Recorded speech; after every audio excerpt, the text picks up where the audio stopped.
Hi there everyone, welcome back. Today we are giving my wife Suzuki a small annual service. This is perfect for keeping it running smooth and handle the trips we are taking from time to time. So today we will just change 3 or maybe 4 things. First, the engine oil and filter. Second, the brake fluid. And last, the cabin filter. I will show you what I'm using and how to change it yourself. So at the end of this video you can do it yourself even if you don't own a Grand Vitara. It's the same on almost any other car. First thing is, of course, lifting the car up. You can use jack stands, but after 15 years of working on the floor, please excuse me for using the convenient option of a lift. I'm taking off these aluminum skid plates that already saved me thousands of shekels, protecting major component of the car.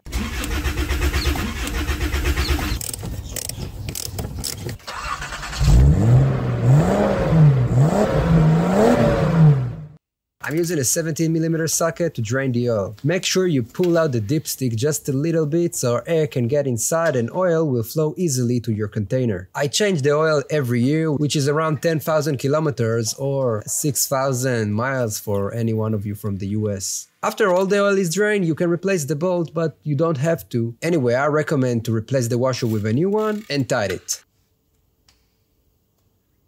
The oil filter on this one is in a shitty location. Can I say shitty on YouTube? Anyway, it's very hard to loosen it while working on the floor. Luckily, I changed it myself last time, so it's not stuck that hard. And just with the torque of my twisted hand, I can get it out. Let's clean the mess I made on the steering rack and also on the filter housing. Add a little bit of engine oil to the filter and lubricate the rubber gasket. We do it so the oil pressure would be okay when we first start up the engine. And hand tie the filter.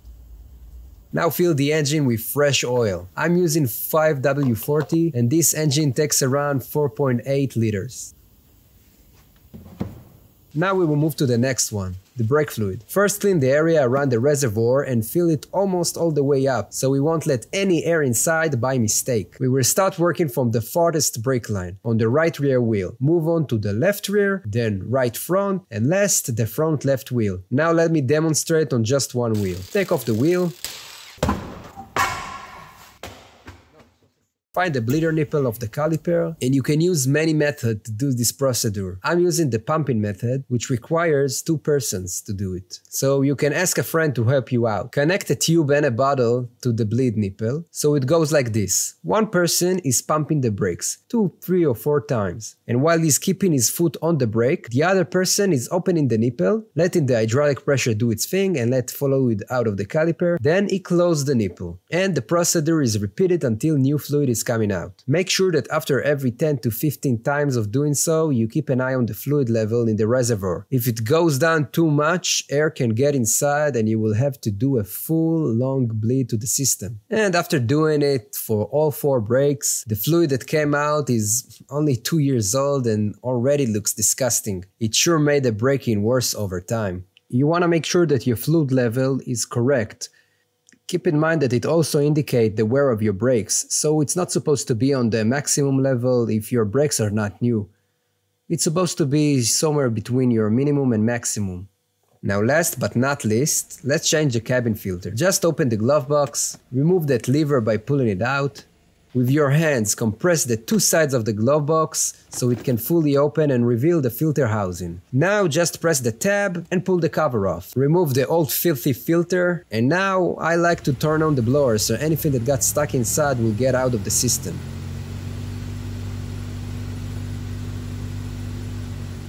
And just as easy as it gets, just put the new filter inside and put everything back in place in reverse order.